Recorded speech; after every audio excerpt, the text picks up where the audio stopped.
ورحمۃ اللہ وبرکاتہ۔ بسم اللہ الرحمن الرحیم، والصلاة والسلام علی رسولہ الکریم وعلی آلہ وصحبہ اجمعین۔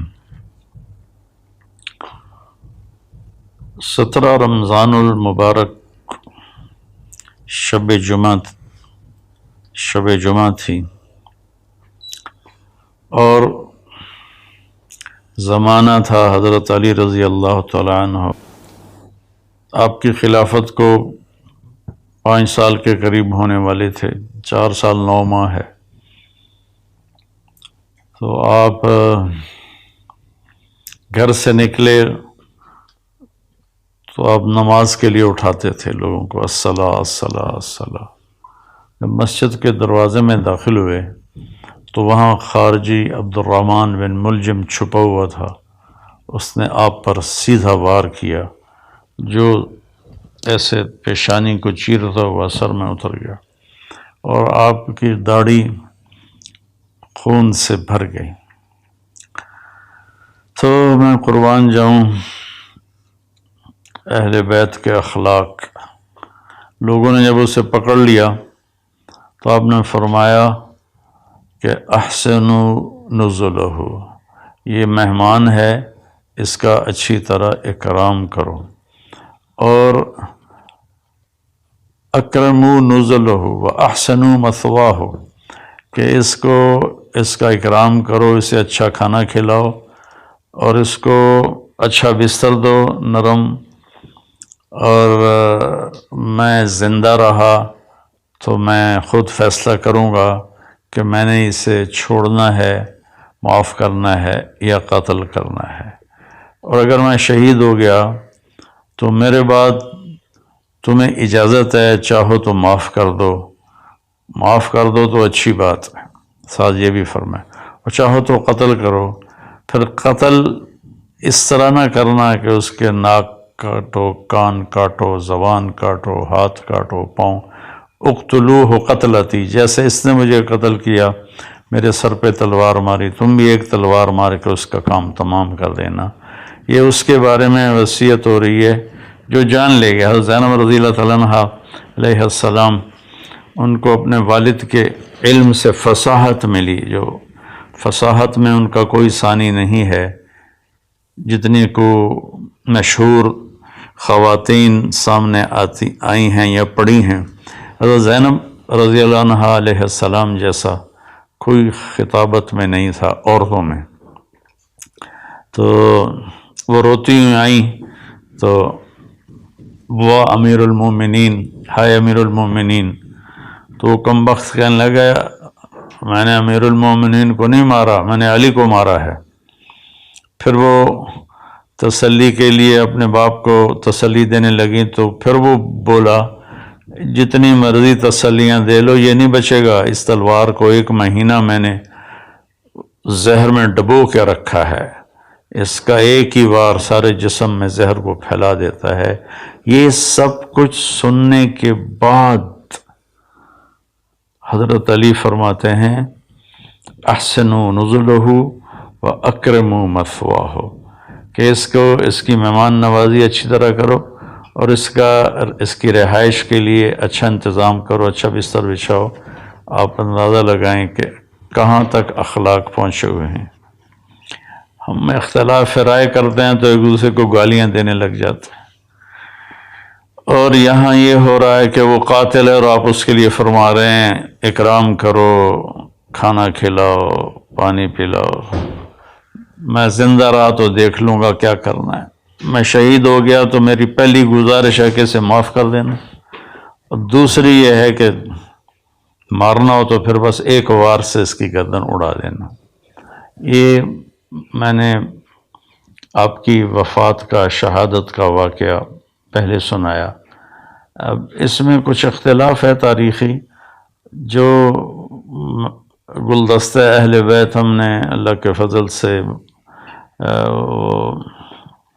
کوشش کر کے تیار کی، اس میں 17 رمضان جمعہ کی صبح آپ کو سر میں زخم لگا، اور 2 دن کے بعد یعنی ہفتہ اور اتوار آپ شدت زخم کتاب نہ لاتے ہوئے آپ نے اتوار کی رات کو جام شہادت نوش کیا، اور پھر پیر کے دن آپ کی تدفین ہوئی، اور آپ کا جنازہ حضرت امام حسن رضی اللہ تعالیٰ عنہ نے پڑھایا، اور آپ کو وہیں دار الامیر المومنین میں دفن کیا گیا۔ یہ تو مختصر آپ کی شہادت کا قصہ ہے۔ یہ سازش کیسے بنی؟ جنگ نہروان ہوئی خارجیوں کے ساتھ آپ کی، تو 3 خارجی، ایک یہ عبد الرحمن بن عوف، ایک مبرک بن عبداللہ التمیمی، اور ایک عامر بن بکر التمیمی، یہ 3 اکٹھے ہوئے کہ نہروان میں جو ہمارے ساتھی قتل ہوئے ان کے بعد تو زندگی کا کوئی مزہ ہی نہیں ہے، اور یہ سارا فساد جو پھیلا ہوا ہے کیوں نہ اس کا کوئی تدارک کریں۔ تو ایک نے ابن ملجم نے کہا میں علی کو قتل کروں گا، مبرک بن عبداللہ نے کہا میں معاویہ کو قتل کروں گا، اور عمر بن بکر نے کہا کہ میں عامر بن عاص کو قتل کروں گا، رضی اللہ تعالیٰ عنہ ورضوا عنہ۔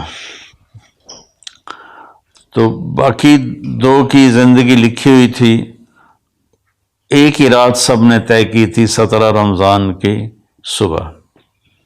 تو اس دن عمر بن عاص رضی اللہ تعالیٰ عنہ بیمار تھے، نماز پڑھانے نہیں آئے، تو ان کی جگہ جو آئے وہ مارے گئے، اور معاویہ رضی اللہ تعالیٰ عنہ پر اس نے وار کیا، تو آپ تھوڑا سا اپنی بیداری میں تھے، دائیں بائیں دیکھتے ہوئے، تو آپ نے اس کے وار کو خطا کر دیا، لیکن کمر مبارک پر تلوار کا زخم لگا، چونکہ تلوار زہر، تینوں کی تلواریں زہر آلود تھیں، تو ان کو زخم تو بہت بڑا لگا، لیکن آہستہ آہستہ اللہ تعالیٰ نے ان کو شفا دے دی اور وہ محفوظ ہوئے۔ تو اس میں عبد الرحمن بن ملجم یہ ہے، یہ جب کوفے آیا تو کوفہ میں خارجی عورت دیکھی تو اس پہ یہ عاشق ہو گیا، اس سے کہا مجھ سے شادی کرو۔ اس نے کہا میری ایک شرط ہے کہ علی کو قتل کرو۔ وہ کہنے لگا میں تو آیا ہی اس کام سے ہوں، لیکن تو پہلے مجھ سے شادی کر لے۔ تو اس نے اس سے شادی کر لی، اور اس کے بعد وہ اپنی اسکیم بناتا رہا۔ حضرت علی رضی اللہ تعالیٰ عنہ کو ان کے ساتھیوں نے کہا یا رسول اللہ کہ یا امیر المومنین، عبد الرحمن بن ملجم آیا ہوا ہے کہ اس کی نیت اچھی نہیں لگتی، تو اجازت ہو تو ہم آپ کا پہرا دیں، آپ اس کو پکڑ لیں۔ آپ نے کہا پہرا تو آسمان والا دیتا ہے، حفاظت وہ کرتا ہے، اور اگر تم اسے پکڑ لو تو میں شہادت کیسے پاؤں گا؟ وہ بہت تنگ ہو گئے تھے اپنے ساتھیوں کی بے وفائیوں سے، اور اپنے داڑھی کو یوں پکڑ کے نا کہتے ارے تو کب رنگین ہوگی۔ اس کے پیچھے ایک واقعہ ہے کہ آپ بیمار ہوئے بہت زیادہ، تو اللہ کے نبی پوچھنے آئے تو انہوں نے عرض کی یا رسول اللہ مجھے لگتا ہے میرا آخری وقت آ گیا ہے۔ تو آپ نے فرمایا نہیں، تیرا آخری وقت نہیں ہے، تو اس وقت مرے گا جب تیرے سر کے خون سے تیری داڑھی رنگین ہو جائے گی۔ تو ہوئی بھی ایسے، اس نے یہاں تلوار ماری جس نے ماتھے کو بھی پھاڑ دیا اور یہاں تک کھوپڑی کو بھی پھاڑ دیا، تو سارا خون آیا اور داڑھی پہ لگ گیا۔ تو اتنا تنگ ہو گئے تھے زندگی کے آخری ایام میں اپنے ساتھیوں سے کہ بے وفا غدار بہت زیادہ ہو گئے تھے، اور تو آپ نے اپنی داڑھی مبارک کو یوں پکڑتے تھے، پھر کہتے متا تخزب، ارے تو کب تو رنگین ہوگی، تو کب رنگین ہوگی، یہ اس کو بار بار کہتے تھے۔ تو اس اللہ نے آپ کو یہ رتبہ نصیب فرمایا، اور آپ کو غسل دینے والے حضرت عبداللہ بن جعفر طیار کے بیٹے، اور حسن اور حسین دونوں بیٹوں نے، اور نماز جنازہ حضرت حسن نے پڑھائی، اور دارالعمارہ میں آپ کی تدفین ہوئی۔ آپ کے دو بھائی طالب، عقیل، تین جعفر۔ طالب سب سے بڑے تھے جس پر والد کا نام ابو طالب بنا، اور اس کے بعد تھے عقیل، اور اس کے بعد تھے جعفر جو موتا کی جنگ میں شہید ہوئے، اور حضرت علی رضی اللہ تعالیٰ عنہ سب سے چھوٹے تھے۔ آپ ابتدائی میں اسلام قبول فرما لیا کہ حضرت خدیجہ رضی اللہ تعالیٰ عنہ اور اللہ کا نبی نماز پڑھ رہے تھے تو آپ اندر آئے، تو آپ نے کہا یہ کیا ہے میرے چچا کے بیٹے؟ تو آپ نے کہا بیٹا یہ نماز ہے اور میں اللہ کا نبی ہوں۔ آپ نے اسی وقت کلمہ پڑھ لیا۔ اس وقت آپ کی عمر بعض کہتے ہیں 8 سال تھی، بعض کہتے ہیں 10 سال تھی۔ 10 سال سے آگے کسی نے ذکر نہیں کیا، 10 8 8 10 اس طرح روایات کا اختلاف ہے۔ تو بھائیوں میں اختصار سے ہی تھوڑا بتانا چاہتا ہوں، ہمیں پتہ چلے کہ ہمارے جو بڑے تھے اور اللہ کی بارگاہ میں بڑے پاکیزہ پاک محبوب تھے، ان کی زندگیوں کی تھوڑی سی جھلک ہمیں مل جائے تو ہمیں بھی کچھ آخرت کا فکر پیدا ہو جائے گا۔ تو جب آپ نے ہجرت فرمائی تو آپ نے حضرت علی کو اپنے بستر پر لیٹایا کہ تم یہاں لیٹ جاؤ، اور یہ امانتیں ہیں، یہ لوگوں کے حوالے کر کے پھر تم بھی مدینے آ جانا۔ تو اس رات قریش مکہ نے آپ کو قتل کرنے کی سازش تیار کی تھی۔ آپ باہر نکلے اور مٹی اٹھا کے یوں پھینکی، وَجَعَلْنَا مِن بَيْنِ أَيْدِيهِمْ سَدًّا وَمِن خَلْفِهِمْ سَدًّا فَغَشَيْنَاهُمْ فَهُمْ لَا يُبْصِرُونَ، سورہ یاسین۔ ہم نے آگے بھی دیوار بنا دی، پیچھے بھی دیوار بنا دی، اور ان کو ہم نے اندھا کر دیا، وہ دیکھنے کے قابل نہ رہے اور آپ نکل گئے۔ تو شیطان نے نعرہ لگایا کہ تمہارا آدمی نکل گیا۔ تو انہوں نے ایسے گھر میں نظر دوڑائی تو صحن میں آپ سب پہ چادر اوڑھ کے لیٹے ہوئے تھے۔ ستمبر کا مہینہ تھا، گرمی ہوتی ہے، لیکن اپنے چہرے کو چھپانے کے لیے آپ نے اپنے اوپر چادر اوڑھی ہوئی تھی۔ اور صبح جب ہوئی اور آپ اٹھے تو قریش مکہ نے آپ کو پکڑ لیا اور مارنا شروع کیا کہ کدھر ہے محمد؟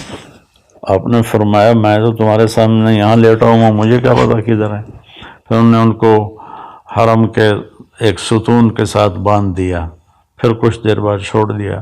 3 دن میں آپ نے امانتیں واپس کیں، اور اس کے بعد آپ چھپتے چھپاتے جب مسجد قباء پہنچے، جہاں قباء کی وادی ہے، تو آپ کے پاؤں مبارک بالکل تربتر ہو گئے تھے خون سے، کنکریاں چپ چپ، جوتا بھی نہیں تھا پاؤں میں، کنکریاں چپ چپ کے 7 راتوں اور 7 دن کا سفر ہے۔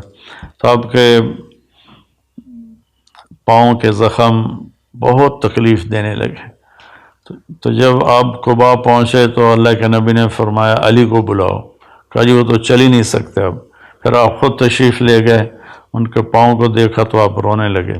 پھر آپ نے ایسے اپنا لعاب نکالا اور یوں کر کے لگایا ایک پاؤں پر، اور پھر لعاب دوسرے پاؤں پر، تو ایک دم سارے زخم ٹھیک ہو گئے اور آپ اللہ کے فضل سے شفا یاب ہو گئے۔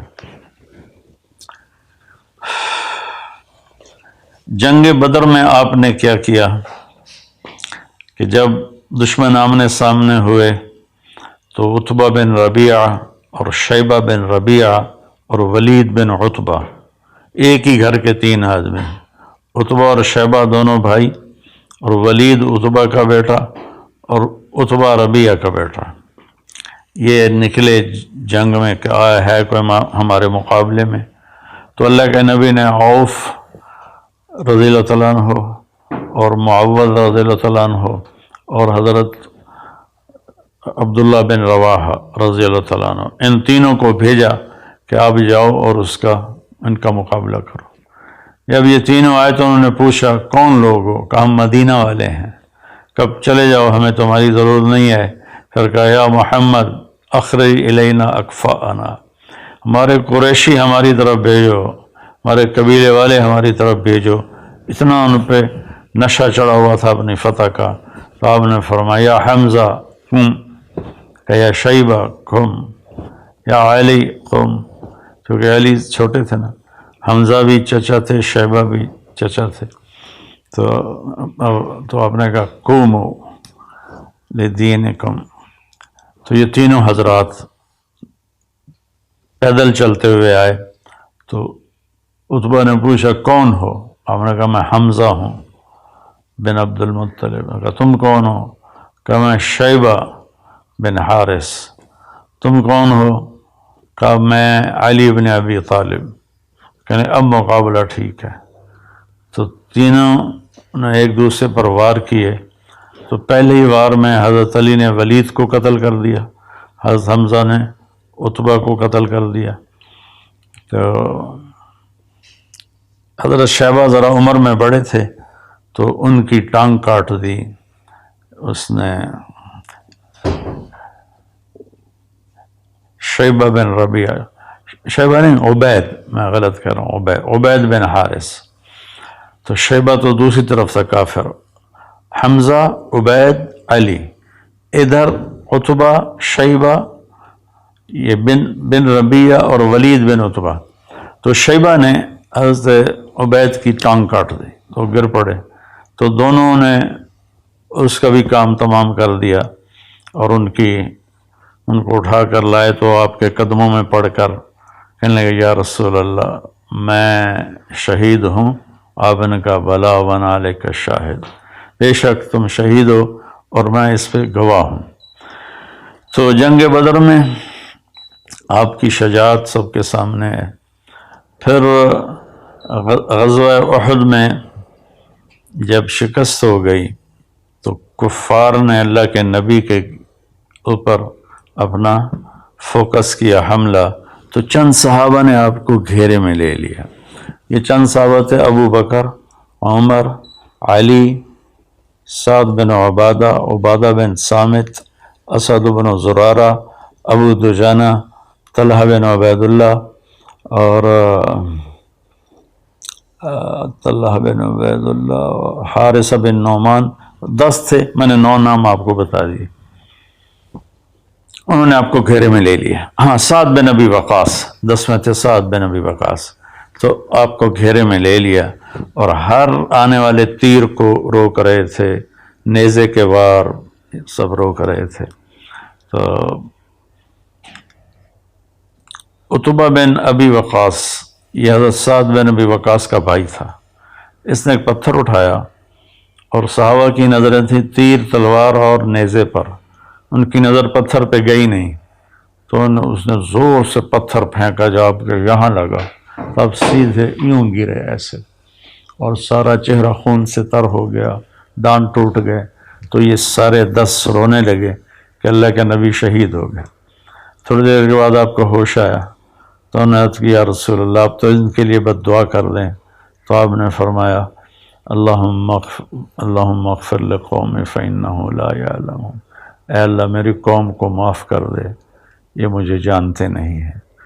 تو میں اپنے سارے بھائی بہنوں سے کہتا ہوں کہ وہ آپ کے قتل تک پہنچے ہوئے تھے اور آپ نے کہا یا اللہ ان کو معاف کر دے. ہم چھوٹی چھوٹی باتوں پر آپس میں لڑ کے ایک دوسرے کے اوپر ایسی گالیاں اور الزام اور تہمتیں، اللہ تعالی ہمیں اخلاق دے.